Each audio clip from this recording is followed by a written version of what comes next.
And so we come to the first Sunday in September 1945, Sunday, September the 2nd, anniversary of the outbreak of the war on Sunday, September the 3rd, 1939. On this Sunday, the whole Japanese Empire surrenders to the Allied powers in a colorful ceremony aboard this battleship Missouri in Tokyo Bay. On this morning, 3 destroyers went out to the battleship. The first carried the war correspondents and specially invited guests. The second brought out the admirals and generals who were to sign the surrender. And the third brought out Admiral Nimitz, Commander-in-Chief of the Central Pacific Area, and General MacArthur, Commander-in-Chief of the Southwest Pacific Area. The ceremony itself took place on a small deck within the shadow of some 16-inch guns, on a small deck known as the veranda deck, just forward of the quarter deck. And in this little arena, no larger than a boxing ring, the stage is being set. On the bulkhead you can see the Stars and Stripes framed. That is the actual flag which Commodore Perry of the United States Navy took to Japan in the 1850s when he ordered the country to be opened up to Western trade. Up to that point, the Japanese had massacred most of the Christians and closed the country to the civilized world. Delegates from all the Allied powers are coming on board, and as it's a Sunday morning, the chaplain opens the proceedings with prayer. While climbing into the overcast, we see something of the air strength which is going up there to keep a weather eye open for suicide pilots, thoughts of whom were in our minds all morning. The sky is 10/10 covered with cloud, ideal for such attempts. On the little veranda deck, Admiral Halsey is facing us, and it soon indeed became an animated scene, something like a club lounge, as American, Australian, British, Dutch, French, and other generals, admirals, and leaders foregathered to exchange yarns over old times and stirring days spent together in many a campaign.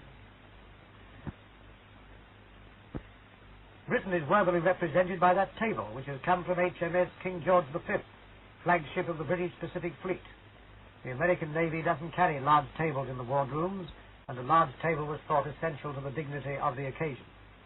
Upon it are being laid out the documents of surrender, 1 copy in Japanese, 1 copy in English. We had the largest news coverage for this surrender than of any of the other similar ceremonies of the war. Here is a lineup of some of the delegates, the Russians, and beyond them the Chinese, while an American staff officer will show the leader of each delegate exactly where he is to stand in front of the microphone when the ceremony begins. It is due to commence at 9 o'clock in the morning, local time in Japan, which was 1 o'clock in the morning GMT. So many people in Britain stayed up to listen to it, and also in the United States and Australia. On the left, you will see the French with the gold bands on their caps, and next is Colonel Cosgrove from Canada with the scarlet band round his cap, and here comes Admiral Helfrich of the Netherlands East Indies with the white-topped cap, being greeted by Commodore Collins of the Royal Australian Navy. Royal Australian Air Force officers can be seen in those dark blue uniforms. Britain is represented by Admiral Sir Bruce Fraser of the British Pacific Fleet.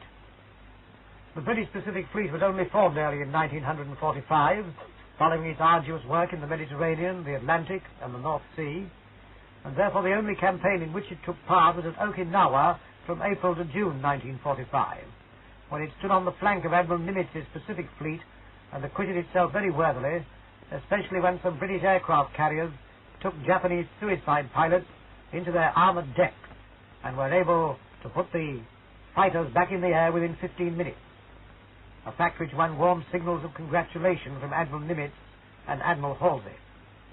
But the British Pacific Fleet was poised to play a still bigger role in Malaya in September 1945, and also in the operations in Japan in November if the war had not ended in August. The British Pacific Fleet have turned up dressed as if they were going to a tennis party, since they were told by the Americans the dress was to be quite informal. Here's a lineup of the delegates. On the extreme right of the line, that is the left of the line as we are looking at it, Admiral Nimitz will stand representing the United States, and next to him the general from China, and then Admiral Sir Bruce Fraser, and then the Russian general, and then General Sir Thomas Blamey from Australia with his hands on his Sam Browne belt, and next to him Colonel Cosgrove from Canada, General Leclerc for France, Admiral Helfrich for the Netherlands, East Indies, and finally Air Commodore Izard for New Zealand.